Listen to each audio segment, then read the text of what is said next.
I've recreated the 2022 World Cup and replaced all of the real teams with 32 teams who have never qualified for a World Cup ever.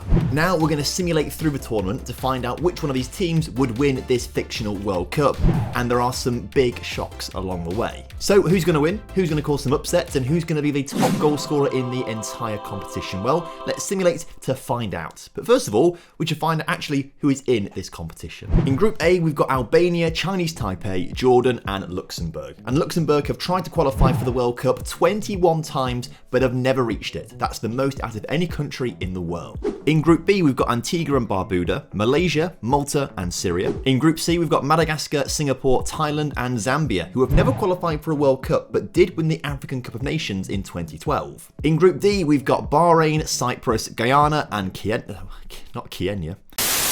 In Group D, we've got Bahrain, Cyprus, Guyana, and Kenya. In Group E, we've got Bangladesh, Guatemala, Sierra Leone, and Venezuela, who, during the 2022 World Cup qualification, were actually as high as 28th in world rankings, but didn't qualify for the World Cup. In Group F, we've got Finland, Malawi, Sudan, and Zimbabwe. Group G, we've got Curacao, Fiji, Hong Kong, and Libya. And finally, in Group H, we've got the Democratic Republic of Congo, Ethiopia, Guinea, and Suriname. For me personally, I think that Albania, Venezuela, and Curacao have got the best chance of winning this World Cup. But let me know what you think down in the comment section, which is just below that subscribe button. And before we go through the results of this World Cup, you can keep up to date with all of the real World Cup results on the One Football app. It is the best football app out there to keep up to date with everything World Cup. Keep up with all the live tables, scores, and match reports straight in after the games are finished, so you're up to date with absolutely everything. And of course, if you want to help me and my channel out, you can download the app for free from the top line of the description. Okay, let's go through the results of the group stage then, starting off with Group A. And as you can see, Albania won every single game along the way to top the group with 9 points. But surprisingly for me, Luxembourg have come in second place, beating out Jordan and Chinese Taipei, who drew with each other. Group B is a lot closer of an affair. Malta topped the group with 5 points and go through with Syria on 4 points.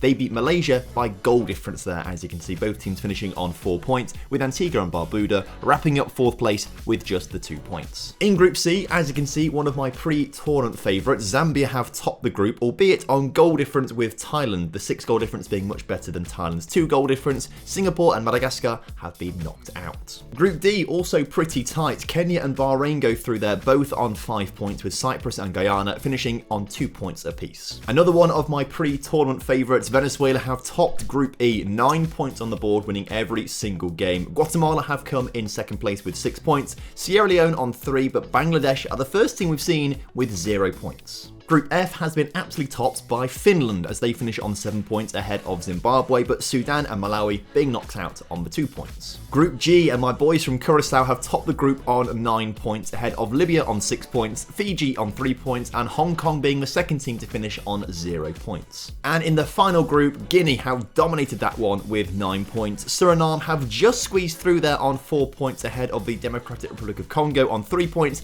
but Ethiopia finish on 1. Suriname were actually bottom of the group until they played the Congo in the final game of the group stage to actually progress. So for me, if anything, I think Luxembourg actually going through is a big shock of the group stage, but will there be any shocks in the second round of the World Cup? Let's have a look as Syria lose to Albania 3-1, no shocks there, and Zambia beat Bahrain again, no real shocks there for me. Malta taking Luxembourg to penalties and winning on penalties is a bit of a shock. Luxembourg seems to be really good in this World Cup. Kenya beating Thailand, that feels like a bit of an upset because Thailand do have some pretty decent players, I must say. Venezuela have beaten Zimbabwe 1-0, not surprising there. I would have thought Venezuela would be one of the teams to go all the way in this tournament. But one of the teams that I thought would go all the way, Curacao, have lost to Suriname.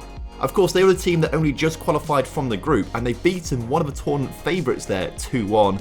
Finland beat Guatemala 2-0, and Libya beat Guinea 2-0 as well. It was actually a fairly even game here between Curacao and Suriname, but the late goal separates the two sides. Malta were flawless from the penalty spot as well as they scored every single penalty on the way to their win. And although Albania beat Syria 3-1, it wasn't that convincing as they had to rely on 2 late goals to ensure the win. Okay, time for the quarterfinals then. Let's have a look at these results. And as you can see, Albania have beaten Zambia 3-2. Suriname have gone through again, this time on penalties against Venezuela, one of the teams that I thought was going to win this whole thing. Kenya beaten Malta 2-0, and Libya went to extra time against Finland and won 1-0. Wow.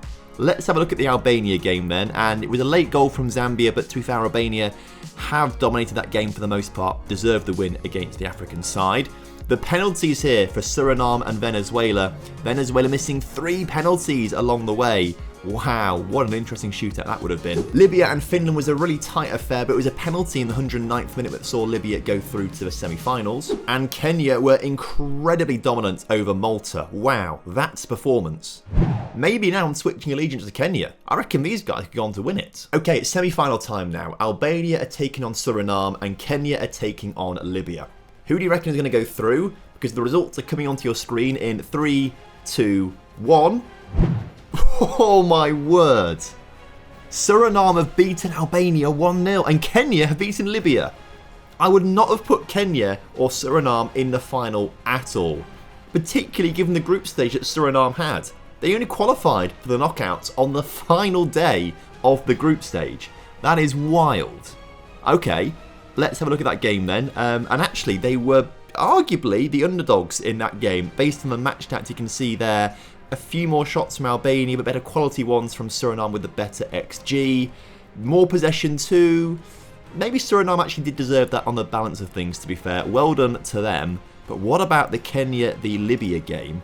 As you can see, again, a pretty tight affair. Tighter than the other game. Really close in the shots, XG, but possession was dominated by Kenya, and the extra possession helped them out quite a bit there as they got the win 1-0. So coming in third in this World Cup is Albania. They beat Libya 2-1 there in the 3rd, 4th playoff place and quite comfortably won that game. The dominant team in the match stats there across absolutely everything. Congratulations to them. But it's the final that we're interested in. Suriname taking on Kenya. I'll be honest, I reckon Kenya have got enough about them to win this game. They seem to have been dominant in quite a few games so far in this tournament. So my money is on Kenya. But let's find out, shall we? As in the final, Suriname win it 1-0. My word, what a run they've had. That is mental. Oh, you hate to see it. If you're a Kenya fan, you hate to see it. Suriname had 1 shot on target and they scored it. Oh, I want to see the goal. So Suriname put a long ball over the top. The striker's through. And yeah, I mean, it's a really great assist, to be fair. The striker's got a lot to do to finish well. And he gets the goal. So congratulations to Suriname on their World Cup victory. The awards are a little bit strange though. As you can see, 6 players finished on 4 goals for the tournament. But technically, Rondon did win the Golden Boot as his 4 goals came every 56 minutes of football that he played, as opposed to 107 for Paxton Daka, 72 for this guy for Kenya, and so on and so forth. So Rondon, I suppose, does win the Golden Boot. Quite aptly, in the final there, both the Kenyan and Suriname goalkeeper, they've ended up with the most clean sheets across the tournament, which is really harsh, but I think maybe the Kenyan keeper wins it because he conceded less goals per 90 minutes. So, I mean, it's even harsher that he's not gone on to win that. All the World Cup, that 1 shot on target is the only sort of downside to his tournament. So there you have it. Suriname must be a pretty decent footballing nation. But if you want to see the World Cup simulated with the largest countries in the world by population, that video will be on screen for you right now.